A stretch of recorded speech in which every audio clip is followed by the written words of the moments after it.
Carlos Nelson with What's Up, Kansas City. We're doing a series concerning health this month, and our first guest and first subject matter in this series is prostate cancer, prostate prevention, and we have a special guest on the show tonight. Who do we have here? Steve Hentezn. All right, Steve. Tell our audience a little bit about yourself. I, at age 46, taking my health for granted and didn't know what a prostate was. And I'll get around to how come I know way too much already. But what had happened was I had to get a health form signed. And that health form came with a wellness check, and that wellness check came with a cancer diagnosis. I had no symptoms. I had a horrifying diagnosis, and in the process, I was all alone. It was dark, it was scary, but I met somebody else that was dealing with the same issue, and we became friends, and we supported each other, and we both ended up surviving. But what happened was we felt all alone, and we knew that all the other men were all alone. Who did you meet? I met my buddy Caesar. All right, yeah. And we Isn't he African American? He is. Yeah, because I think I off camera I talked to you. I've seen you at different functions that we covered, and you've been on top of it. You and Caesar's been on top of it. Yeah, we've been very outward in the community, trying to basically make our club as small as possible. What we want is for those who are dealing with it to get our services and our support. We don't want any men to have to deal with this horrible disease. It's one of these things that's preventable to a certain extent, and it's also something that if it's caught early, the treatments are highly effective. If it's caught early, the 5-year survival rate is almost 100%. The problem is, Carlos, is that today in the United States of America, we're in the middle of a 72% increase in the advanced stage diagnoses, and it's because men are not being proactive about their health. And so our message is to all men to take care of yourselves. You know, it seems to me like when, boys and girls are raised different, and up to about that age when they're done with mom and dad's house, the girls, the medical system has got some holds on them. They got them for their birth control, they got them for this and that, but the men, they run around with this false badge of pride that they don't need medical help, and that works to a certain extent. But once you hit the ages of around 40 to 50 years old, you do need things, and it's important. Modern science is a good thing, but you have to take advantage of it, and that's what men are not doing. And what we tell men is that if they aren't being proactive, they're being selfish, because they've got kids and they've got wives that love them, and if they don't take care of themselves, they're going to suffer needlessly. And with things like cancer, it doesn't affect just the guy who gets it, it's the whole family. It's a horrible situation. Well, let's talk about proactive. Well, off camera, I talked to you about our sports network and the athletes and so forth, and you feel good. You're 30, you're really at the top of your game. Prostate is the last thing on your mind. I know it was the last thing on my mind, and I think off camera you said how you went to get your medical checkup. You were doing something with Boy Scouts of America, and that shocked you, and that is commonplace, would you say? It's very common, and what we found is that there are 3 million men living with prostate cancer, and the situation is such that they're not catching it early, and the thing is, they're not going to the doctor unless they're in pain. They're going to the doctor when their knee hurts or they got a fever. And what the doctors are telling me, because see, the doctors are really supportive of what Caesar and I are doing, and they talk to us, and they're telling us that these guys are coming in when they're in immediate need of pain, and so then they treat that. But what they need to do is they need to go on an annual basis and get really checked. What are some of the recommendations that you would have for someone that, as I mentioned, that's 35 40 years old, just beginning to need to look at that? I think as a whole society, we all are for, the access to care. We talked about that offline too, and how it's so expensive and all that. What we don't really talk about as a whole is that we're not as a whole being very good about taking care of ourselves. Look at the overweight. Look at all these drive-throughs, man. We're living out of drive-throughs, and there's smoking, now they're vaping. And what we have to get to is a good diet, a healthy diet of less red meat, more fruits and vegetables. We've got to also exercise. I think that your sports channel is great because these people are developing habits that can last their whole life. When you think about cancer, there's a very small percent, like under 10% of these things that are caused by genetics, and there's a lot of study around that. But think about that. So what about that 90% that are due to lifestyle choices? So what we're trying to do is encourage people to make these lifestyle choices that will keep them from getting diseases, and then also to be proactive and to go listen to their doctors, form a relationship with your doctors, sit down and talk to them. Tell them not just about the fever, what do you do? How do you eat? How do you exercise? Let me say this. You talked about the obesity, and we'll be talking about that in one of our segments. I attribute a lot of this because I'm in media to media, and our next segment that we will be going into mental health. We're living in a very stressful age, and from my little bit of knowledge on that, a lot of people use eating as a way to relieve stress.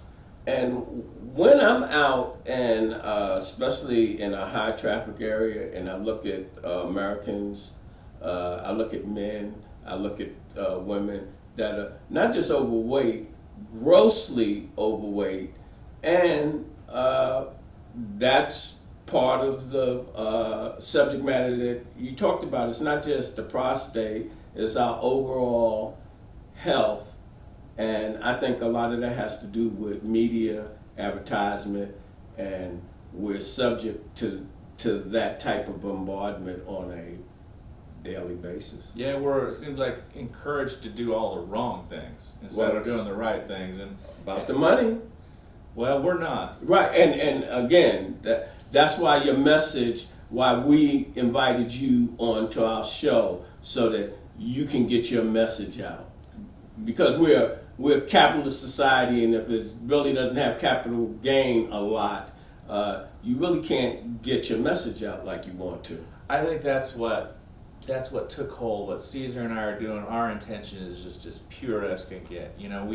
We hold these meetings on a monthly basis, and we invite people to come speak to our guys. We invite the men and their wives to come. How long have you been doing this? This will be about our 8th year holding these meetings. We do it every first and third Wednesdays each month. And where is that taking place? On the first Wednesdays we meet at a place called Turning Point in Leawood, and then on the third Wednesdays we meet down on the plaza at a place called Gilda's Club.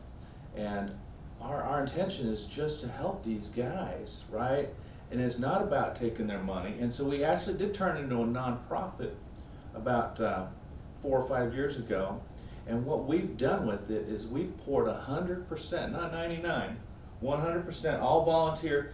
We equip guys with the blue stuff, and we send them out in the community. The churches have been one of the greatest resources for us. They have invited us in. They've seen this issue firsthand, and what we've got. Think about this: there's going to be 30,000 men that will die from prostate cancer in the United States this year, and if what I'm saying is true, which it is, that these things are, curable when it's caught early. If our message makes it, if these men that are going and taking the lead, we equip them, we send them out. If they get their messages through, maybe there's 15,000 families got to keep their How are dad. you how are you trying to how are you trying to get your message out per se? We've got, go to our website, prostatenetwork.org, and then also check Say out that again. prostatenetwork.org. And what we want also to do is have people listen to our messages. We've got a series of podcasts. We're continuing to pump out content of truthful, provocative conversations of all the different sides of this. Are you on Instagram and Facebook? Let them know what your pages are. It's all on prostatenetwork.org. That is our Instagram, that is our Twitter, that is our YouTube. We're on Apple Podcasts, Google Play, Pandora, Spotify. All right. And the name of the series is Prostate Cancer Surviving Together. And that's what we're all about, is we want these men, so you talked about mental health. If you've gone all the way along in your life and then all of a sudden you hear your name and cancer together in a sentence, you may not recognize it, but you're going to get depressed.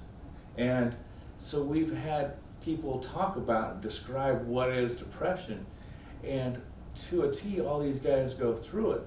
And what helps them deal with that is, it's the same, it's like a circular thing. We keep talking about diet and exercise. Number one and number two things to do for mental health. And then also when you're going through these treatments, there's side effects.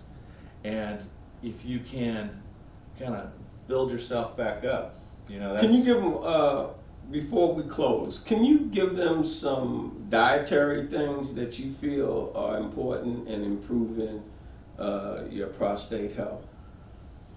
Yes, so it's about keeping the fatty foods out. It's about basically, if you can avoid drive-thrus, you're going to be better off, right? You want to have when you go to the grocery store, spend your time in the produce aisle, right? And don't get the red meats, get the chicken and the fish, and do your best to keep yourself heart healthy. And if you're heart healthy, that means exercise, it people. It does. Think about this. So, like, if you have a plumbing system, and there's a 1-inch pipe and a 1/10 inch pipe, which one's going to clog first?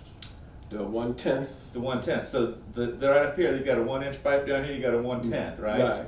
So if you start having issues, it's all about keeping the whole thing going, right? So The flow. It is, and I don't want men to think that they have to be doctors. We're not going to try to do that. What we want is for their ladies to not let them off the hook. Make them go every year. And Wives, all you wives that's watching this program, make sure Mr. Man go get himself checked out. Yep, and daughters too. I mean, because the ladies are on top of this. So the ladies have laid the path. You think about all the pink stuff, right? They were trendsetters. All we need to do is replicate it. We're in awe of how the ladies handled this. So me and Caesar are trying to Replicate. Yeah, we saw the winning formula, man. If it's not broke, don't fix it. In closing, you want to give them how to contact you, and what is your next meeting? Steve at prostatenetwork.org is my email. Our next meeting is going to be third Wednesday nights down on Gilda's Club, down on the plaza. We bringing in provocative speakers talking about subjects that are really relevant to dealing with this. We're bringing in expert doctors, all sorts of whatever's new. This is a very complicated situation when you get it, because there's so many different types of choices that you have to make. And what we like to tell men is this, is that you get comfortable. When the hardest time, whether it's newly diagnosed or way down the line, is when you know something's wrong, you don't know what you're going to do. And so what we tell guys is to do whatever homework you need, get as many visits in as you need to, and get super comfortable with your choice. And then jump in with both feet, never look back, because there's no do-overs with this. And so we're just a place where men can talk to other men that have chosen this or chosen that, and it's super helpful when you... One more time, what is the email and what is your website? prostatenetwork.org, Steve at That's the Twitter, that's the Instagram, that's everything for us. We own Prostate Network. Audience, check them out. And as we always say, when you invest in your community, you're really just investing in yourself. Good night.